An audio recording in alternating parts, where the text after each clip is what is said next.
Gostaríamos de lhe dar as boas-vindas ao nosso curso sobre a gestão administrativa e orçamentária na Câmara Municipal. Durante nossa trilha, teremos uma visão abrangente sobre a administração orçamentária e financeira, bem como a administração patrimonial e de pessoal na Câmara Municipal. Aqui, vamos compreender o processo de elaboração do orçamento da Câmara. Além disso, também vamos abordar questões sobre a gestão de recursos materiais e humanos, incluindo controle patrimonial, aquisições, licitações, políticas de RH e normativas trabalhistas. Então, vamos lá? Saiba que o orçamento não apenas reflete as prioridades políticas e administrativas, mas também serve como um plano financeiro para o desenvolvimento e a sustentabilidade da gestão municipal. Por isso, vamos conhecer os princípios que norteiam esse processo e entender cada passo envolvido na elaboração e aprovação do orçamento. Eles são diretrizes essenciais que garantem a eficiência, a transparência e a responsabilidade na gestão dos recursos públicos. Começamos pela universalidade, significa que todo orçamento deve abranger todas as receitas e despesas, sem exceção. Pense nisso como se fosse sua lista de compras mensal, onde você não deixa nenhum item de fora. Em seguida, temos o princípio da unidade, ou seja, o orçamento deve ser único, consolidando todas as contas em um documento compreensível, semelhante a como você organiza suas finanças pessoais em uma única planilha. Temos também a anualidade, quer dizer que o orçamento é elaborado e válido por um ano, o que permite um planejamento e revisão periódicos, assim como você faz com seu orçamento familiar. Já o princípio do orçamento bruto prevê que todas as receitas e despesas devem ser registradas em seus valores brutos, sem deduções, assegurando total transparência. Além disso, cada item do orçamento deve ser detalhado, evitando-se a utilização de valores globais. Esse é o princípio da especificação. É como detalhar cada produto na sua lista de compras, em vez de apenas anotar alimentos. Temos também o da exclusividade, onde o orçamento deve conter apenas questões financeiras, sem incluir matéria estranha à previsão da receita e à fixação da despesa.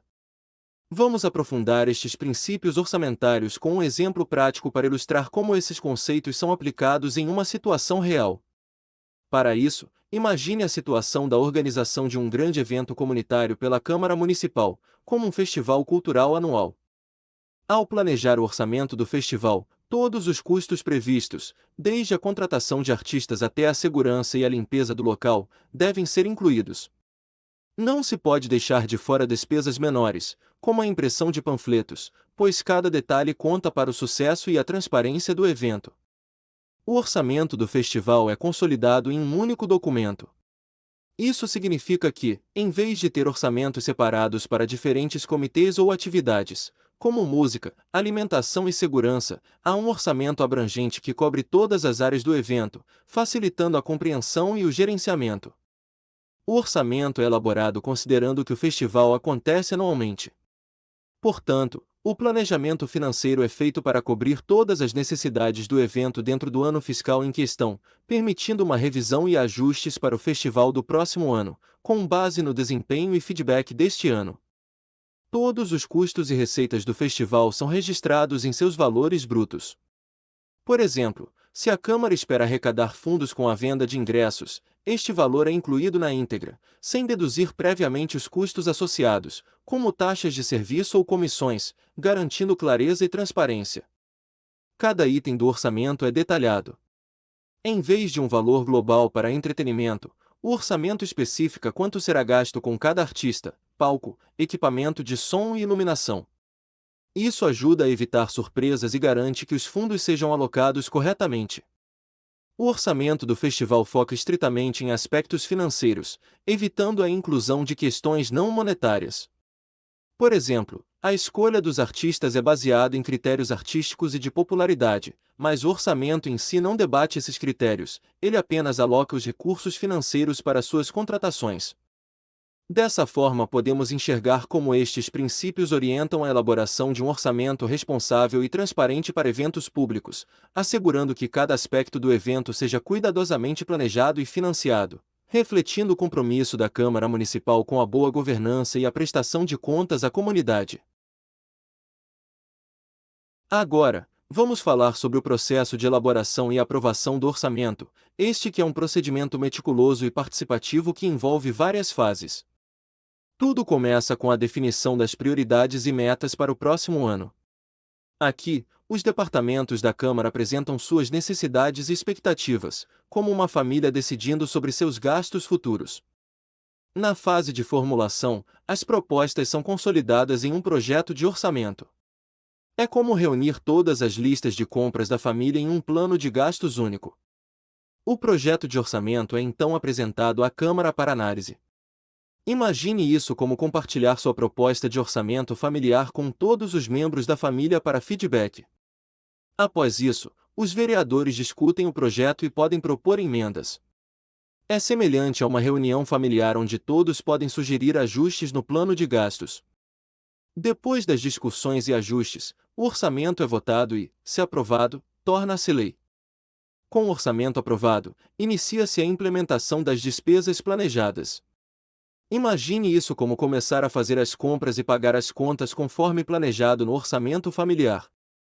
Ademais, durante e após a execução, o orçamento é constantemente monitorado e avaliado para garantir que os gastos estejam alinhados com o planejado. O processo de elaboração e aprovação do orçamento é fundamental para a governança da Câmara Municipal, pois assegura que os recursos públicos sejam utilizados de forma eficaz e alinhados com as necessidades e expectativas da comunidade. Além disso, promove a transparência e fortalece a confiança dos cidadãos na gestão municipal. A elaboração do orçamento da Câmara é mais do que um exercício financeiro, é um reflexo das prioridades políticas e um mecanismo para transformar planos em ações concretas em benefício da comunidade. Foi o que vimos nessa aula. Ao entender os princípios orçamentários e o processo de elaboração e aprovação, estamos não apenas aprimorando nossos conhecimentos técnicos, mas também contribuindo para uma gestão pública mais transparente e responsável.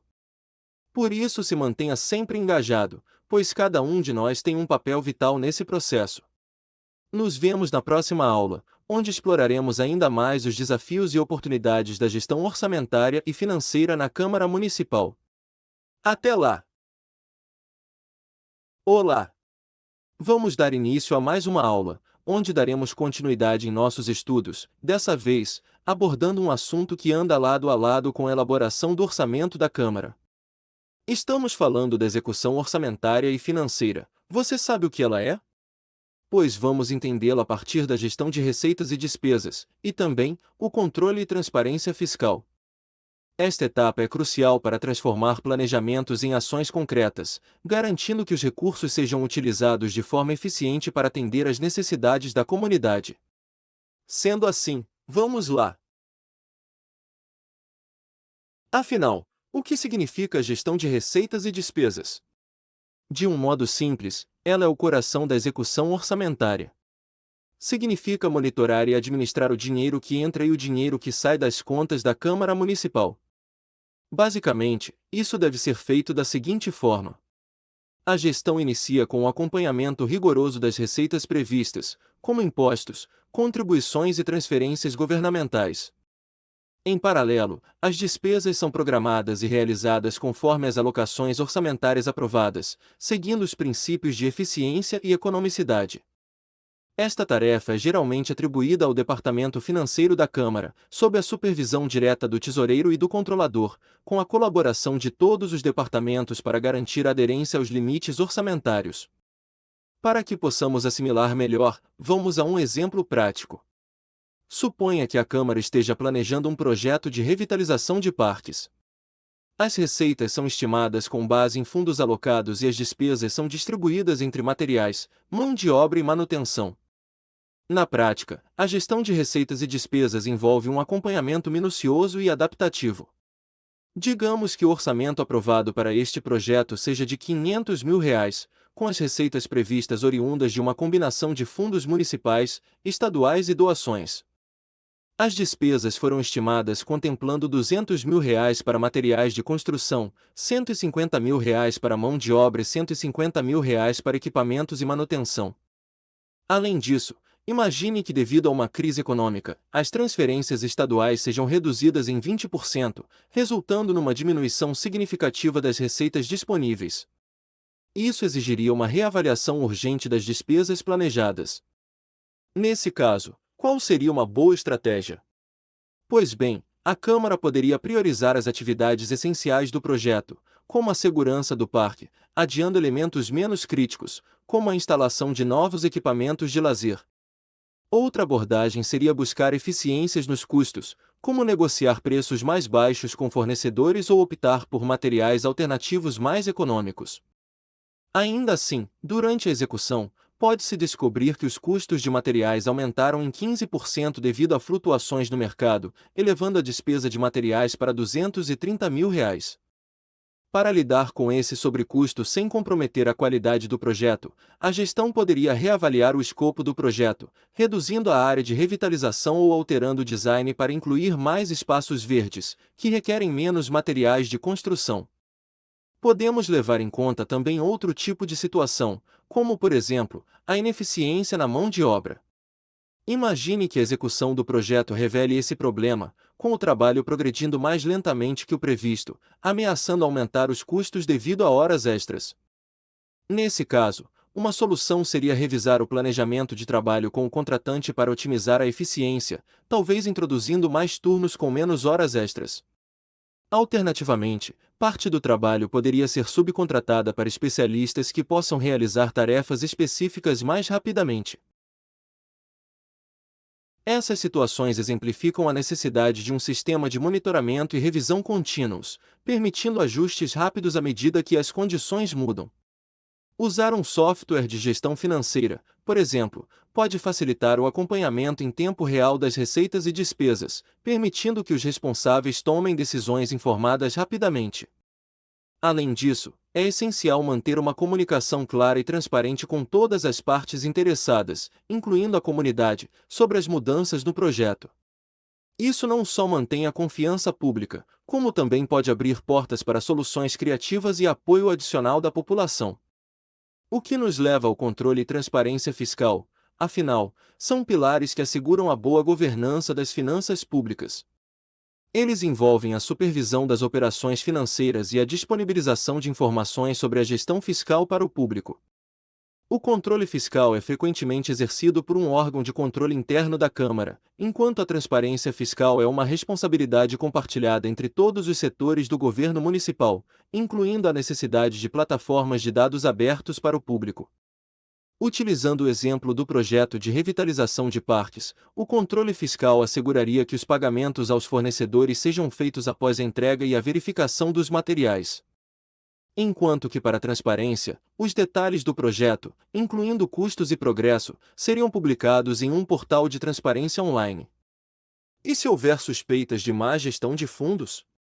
Nesse caso, sistemas de controle devem incluir mecanismos de auditoria e fiscalização que possam ser acionados para investigar e corrigir quaisquer irregularidades. Os mecanismos de auditoria e fiscalização são procedimentos e práticas essenciais para assegurar a integridade e a eficácia da gestão dos fundos públicos. Entre esses mecanismos, temos as auditorias internas, realizadas pela própria equipe da Câmara Municipal para verificar se tudo está correndo conforme o planejado, e as auditorias externas, feitas por empresas ou órgãos independentes para garantir que as contas estão certas e tudo está transparente. Além disso, há a fiscalização por órgãos de controle externo, como os tribunais de contas, que dão uma olhada nas finanças da Câmara para assegurar que o dinheiro público está sendo bem usado. Para garantir que todos possam ver o que está acontecendo com o dinheiro público, temos os mecanismos de transparência e acesso à informação. Isso significa que a Câmara Municipal precisa mostrar claramente como está gastando dinheiro, através de sites e portais onde qualquer pessoa pode verificar as informações financeiras. Se alguém suspeitar que algo não está certo, pode usar os canais de ouvidoria e denúncias. Esses canais permitem que as pessoas avisem sobre possíveis problemas de forma segura, para que possam ser investigados e resolvidos. E por fim, o monitoramento contínuo e sistemas integrados de gestão ajudam a Câmara a ficar de olho em suas finanças o tempo todo, usando tecnologia para detectar automaticamente qualquer coisa fora do comum, evitando surpresas indesejadas e mantendo tudo sob controle. Como vimos nessa aula, a execução orçamentária e financeira na Câmara Municipal é um processo dinâmico que exige diligência, responsabilidade e transparência. Através da gestão eficaz de receitas e despesas, e do estabelecimento de rigorosos controles e transparência fiscal, a Câmara pode assegurar que os recursos públicos sejam utilizados da melhor maneira possível, refletindo o compromisso com as necessidades da comunidade e os princípios de boa governança. Dessa forma, finalizamos essa aula repleta de conceitos importantíssimos sobre como funcionam a execução orçamentária e financeira. Esperamos que tenha compreendido essas questões para que possa estar ciente e saiba lidar com elas em seu devido ambiente. Nos vemos em um próximo encontro. Até logo! Olá! Aqui estamos para dar início a mais uma etapa em nessa jornada de aprendizados sobre a gestão administrativa orçamentária da Câmara Municipal. Nesta aula, focaremos na gestão de recursos materiais, uma área vital que abrange desde a administração patrimonial até as complexidades das aquisições e licitações.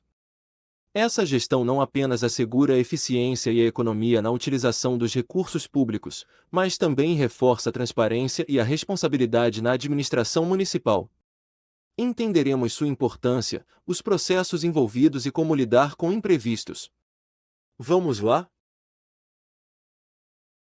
Quando falamos em controle patrimonial, estamos nos referindo ao processo de monitorar, avaliar e registrar todos os ativos da Câmara.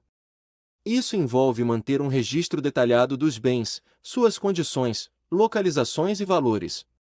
Este processo assegura não apenas a conservação dos bens, mas também a otimização de seu uso e a conformidade com as normativas fiscais e contábeis. A catalogação dos ativos patrimoniais é geralmente responsabilidade do Departamento de Patrimônio da Câmara, sob a supervisão direta do gestor patrimonial. Este departamento mantém um registro atualizado de todos os bens, incluindo descrições detalhadas, localizações, condições, datas de aquisição e valores. Cada item deve ser identificado de forma única, muitas vezes por meio de códigos de barras ou etiquetas de RID, para facilitar o rastreamento e a gestão.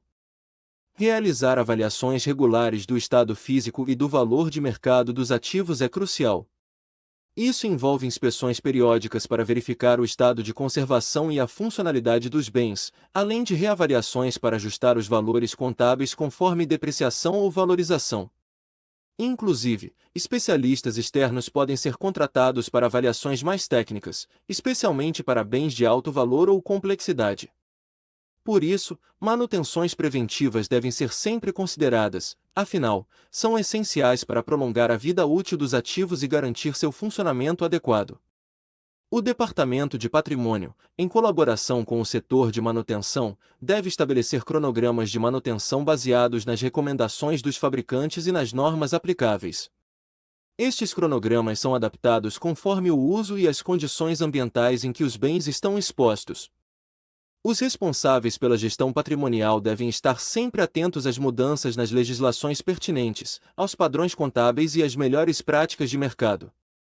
Isso inclui estar ciente das inovações tecnológicas que podem afetar a gestão dos ativos, como sistemas de gestão patrimonial integrados e soluções de automação. Em casos de perda, dano ou obsolescência de ativos, é fundamental ter um plano de ação pré-definido. Isso pode incluir a reposição ou reparo imediato de itens essenciais para a operação da Câmara, bem como a reavaliação e ajuste das políticas de manutenção e aquisição. Para itens danificados ou obsoletos, deve-se considerar a possibilidade de venda, doação ou descarte ecologicamente correto, sempre seguindo as normativas legais e ambientais. Para assimilar isso melhor, imagine uma situação em que a Câmara Municipal possui uma frota de veículos utilizada para inspeções de obras públicas, visitas a comunidades e outras atividades externas. Um desses veículos, um carro com 5 anos de uso, começa a apresentar falhas recorrentes no motor e no sistema de freios, resultando em custos crescentes de manutenção e preocupações com a segurança. As ações que podem ser tomadas para resolver esse problema são as seguintes. O departamento responsável pela frota pode solicitar uma avaliação técnica detalhada para diagnosticar os problemas do veículo. Esta avaliação pode ser realizada por uma oficina especializada, que confirma a necessidade de reparos significativos no motor e no sistema de freios. Com base no diagnóstico, o gestor patrimonial pode fazer uma análise de custo-benefício, comparando os custos estimados para reparo com o valor atual do veículo e os custos de aquisição de um novo.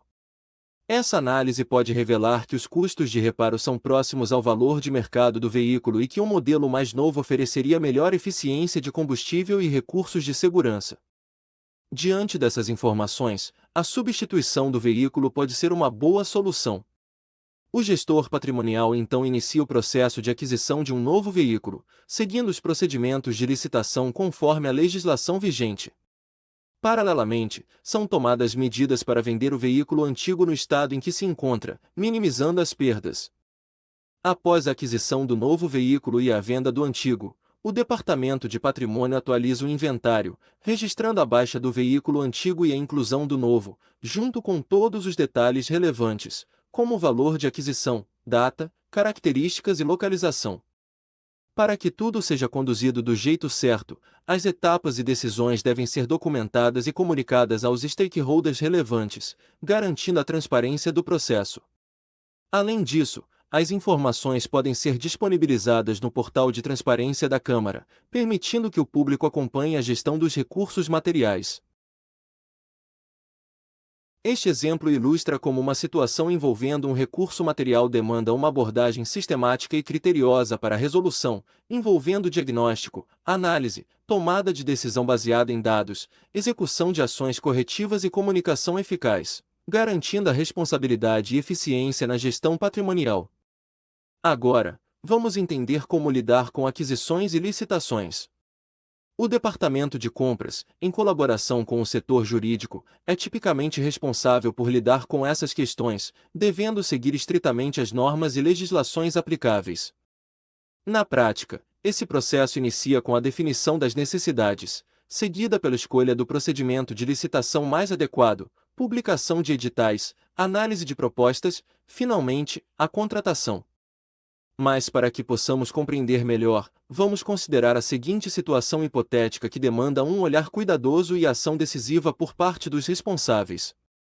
A Câmara planeja a construção de uma nova biblioteca comunitária, um projeto que requer a aquisição de uma ampla gama de materiais de construção, além da contratação de serviços de engenharia e arquitetura. O projeto é ambicioso e tem um prazo apertado devido a uma subvenção governamental que exige a conclusão dentro de um período específico. A equipe do projeto, junto com os responsáveis pela gestão de aquisições, realiza um planejamento detalhado, definindo claramente os requisitos técnicos e o cronograma do projeto. Isso inclui especificações para os materiais de construção, bem como os critérios de seleção para os serviços de engenharia e arquitetura. Com base na magnitude e na especificidade do projeto, a equipe decide pelo procedimento de licitação mais adequado, optando por uma concorrência pública para garantir a ampla participação de fornecedores e a obtenção das melhores propostas em termos de custo, qualidade e tempo. Assim, um edital detalhado é elaborado e publicado, convidando fornecedores qualificados a submeterem suas propostas. O edital inclui todos os requisitos técnicos, critérios de avaliação e prazos. As propostas recebidas são cuidadosamente avaliadas por uma comissão de licitação, que verifica a conformidade com os requisitos do edital e avalia as propostas com base em critérios pré-definidos, como preço, qualidade dos materiais, experiência e capacidade técnica dos licitantes. Porém, imagine que durante a execução do projeto, um dos fornecedores selecionados enfrenta problemas de produção, resultando em atrasos na entrega de materiais críticos. Diante desse imprevisto, a equipe do projeto pode convocar uma reunião de emergência com o fornecedor para entender a extensão do problema e explorar soluções, como a busca por fornecedores alternativos ou a reprogramação do cronograma de construção para mitigar o impacto do atraso. A relação entre as aquisições e licitações com a gestão de recursos materiais é fundamental e intrínseca. Neste exemplo da construção da biblioteca comunitária, essa relação pode ser vista em diversos aspectos. Podemos citar o planejamento de recursos, o processo de licitação e seleção de fornecedores, o controle de qualidade e entrega, a gestão de contratos e resposta a imprevistos.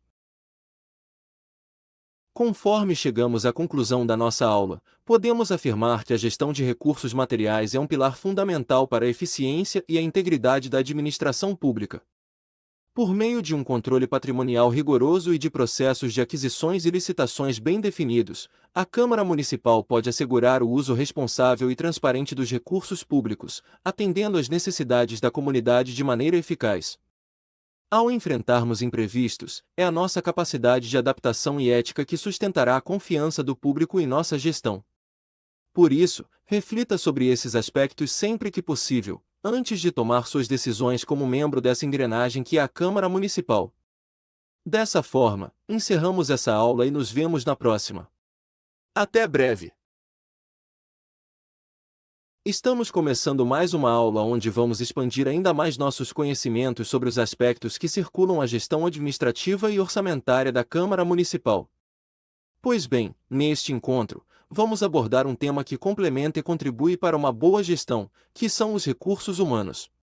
Afinal, os colaboradores são o coração de qualquer organização, e na administração pública não é diferente. Uma gestão eficaz do capital humano é essencial para assegurar serviços públicos de qualidade e promover um ambiente de trabalho produtivo e ético. Por isso, vamos explorar as políticas de RH específicas à administração pública, bem como as normativas trabalhistas que regem a gestão de pessoal. Primeiramente, saiba que na administração pública, as políticas de RH são projetadas não apenas para gerir o pessoal de modo eficaz, mas também para assegurar a imparcialidade, a transparência e a eficiência no serviço público. Elas abrangem uma ampla gama de práticas, desde o recrutamento e a seleção até o desenvolvimento de carreiras, avaliação de desempenho e gestão de saídas. Vamos falar sobre alguma delas a seguir. Os processos de recrutamento na administração pública frequentemente requerem concursos públicos para garantir a igualdade de oportunidades. Um exemplo prático é a realização de concursos para preencher vagas de assessores parlamentares, onde os candidatos são submetidos a provas e avaliações rigorosas baseadas em critérios objetivos. O desenvolvimento contínuo dos servidores públicos também é vital. Programas de treinamento e capacitação são implementados para aprimorar as habilidades e competências dos colaboradores. A Câmara pode oferecer workshops sobre legislação municipal ou ética no serviço público para manter os funcionários atualizados e eficientes, por exemplo. Podemos citar também as avaliações de desempenho. Boas políticas de RH incluem sistemas de avaliação de desempenho para monitorar e melhorar continuamente a eficácia dos colaboradores. Essas avaliações podem levar a promoções, bonificações ou planos de desenvolvimento pessoal. Além disso, a resolução de conflitos internos deve ser sempre levada em consideração. Para assimilarmos melhor, vamos considerar o seguinte cenário: um conflito interno surge entre dois membros da equipe da Câmara Municipal, talvez devido a diferenças de opinião sobre a execução de um projeto legislativo. Se conflitos como esses não forem gerenciados adequadamente, podem prejudicar o clima organizacional e a eficácia do trabalho, concorda? Por isso, algumas práticas podem ser adotadas. A primeira etapa é reconhecer a existência do conflito o mais cedo possível. Suponhamos que um supervisor note um aumento nas discussões acaloradas e na falta de cooperação entre os dois membros da equipe. A identificação precoce permite uma intervenção oportuna antes que o conflito escale. O supervisor, possivelmente junto com o departamento de RH, deve buscar entender as raízes do conflito. Isso pode envolver conversas individuais com os envolvidos para ouvir cada lado da história, garantindo a todos uma chance de expressar suas preocupações em um ambiente seguro e confidencial. Uma sessão de mediação pode ser organizada, onde as partes envolvidas são incentivadas a comunicar suas questões abertamente, com a presença de um mediador imparcial, geralmente alguém do RH ou um mediador externo treinado. O objetivo é facilitar o diálogo construtivo, promovendo a empatia e o entendimento mútuo. Durante a mediação, as partes são encorajadas a colaborar na busca de soluções que atendam às necessidades de ambos.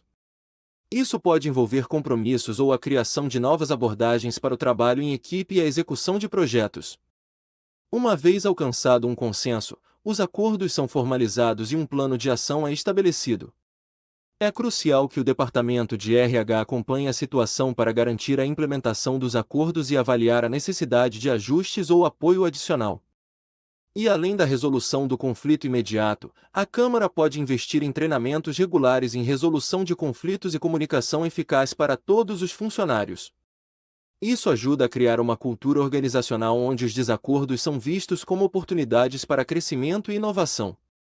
Ao adotar uma abordagem proativa e baseada no diálogo, a Câmara Municipal não só resolve o problema em questão, mas também fortalece a coesão da equipe e a eficácia organizacional. Prosseguindo, vamos falar um pouco sobre a gestão de pessoal, que na administração pública é regida por um conjunto de normativas trabalhistas que asseguram os direitos e deveres dos servidores públicos. Estas normativas estabelecem as regras para vários aspectos. Elas definem as jornadas de trabalho permitidas e os critérios para cálculo de remuneração e horas extras. Por exemplo, um servidor público pode ter uma jornada de trabalho de 40 horas semanais, com remuneração estabelecida conforme o plano de cargos e salários da Câmara. Além do salário, os servidores têm direito a benefícios como férias remuneradas, licenças e aposentadoria. As normativas também estipulam medidas de segurança e saúde no trabalho, como a necessidade de equipamentos de proteção individual para funcionários que realizam inspeções em obras.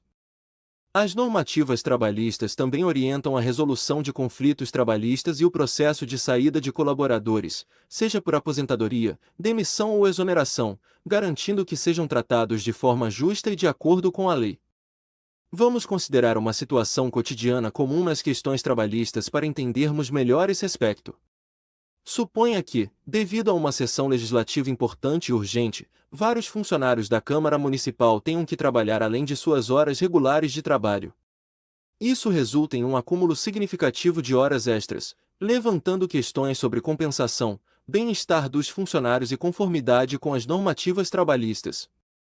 Entretanto, existem boas práticas para resolver questões como essa. A primeira delas é garantir que todas as horas extras trabalhadas sejam devidamente monitoradas e registradas. Isso pode ser feito por meio de um sistema de controle de ponto eletrônico ou registros manuais, desde que sejam precisos e confiáveis. Cada funcionário deve fazer o registro de entrada e saída, incluindo o início e o término das horas extras. A gestão deve revisar as normativas trabalhistas aplicáveis para assegurar que a prática de horas extras esteja em conformidade. Isso inclui limites legais para horas extras, taxas de compensação e requisitos para descanso compensatório. Por exemplo, as normas podem estipular um acréscimo de 50% sobre a hora regular para as primeiras 2 horas extras e de 100% para as subsequentes. É essencial comunicar-se abertamente com os funcionários sobre a necessidade de horas extras e as políticas para sua compensação. Acordos claros devem ser estabelecidos, preferencialmente por escrito, detalhando como as horas extras serão compensadas, seja por pagamento adicional ou por folgas compensatórias. A gestão também deve estar atenta ao impacto das horas extras no bem-estar dos funcionários. Isso pode envolver a realização de pesquisas de satisfação ou reuniões para receber feedback dos funcionários. Se necessário, medidas como a redistribuição de tarefas ou a contratação temporária de pessoal adicional podem ser consideradas para aliviar a carga de trabalho. Com base na experiência e no feedback dos funcionários, a Câmara deve revisar e, se necessário, ajustar suas políticas de horas extras para melhorar o equilíbrio entre as demandas de trabalho e o bem-estar dos funcionários, sempre mantendo a conformidade com as normativas trabalhistas. Além do mais, promover treinamentos e sessões de conscientização sobre direitos e deveres relativos às horas extras e outras normativas trabalhistas é fundamental para garantir que tanto gestores quanto funcionários estejam informados e alinhados com as práticas legais e éticas. Ou seja, adotar práticas transparentes, justas e conformes com a legislação não só resolve possíveis questões trabalhistas, mas também contribui para um ambiente de trabalho mais harmonioso e produtivo. A gestão de recursos humanos na administração pública é um pilar fundamental para o bom funcionamento da Câmara Municipal e podemos confirmar isso nesta aula.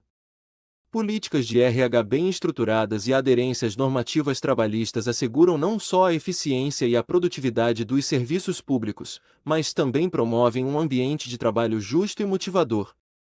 Ao compreender e aplicar estas práticas, a Câmara pode servir melhor à comunidade, mantendo a integridade e a transparência que são essenciais no setor público. Concluímos assim essa aula e te esperamos para a próxima.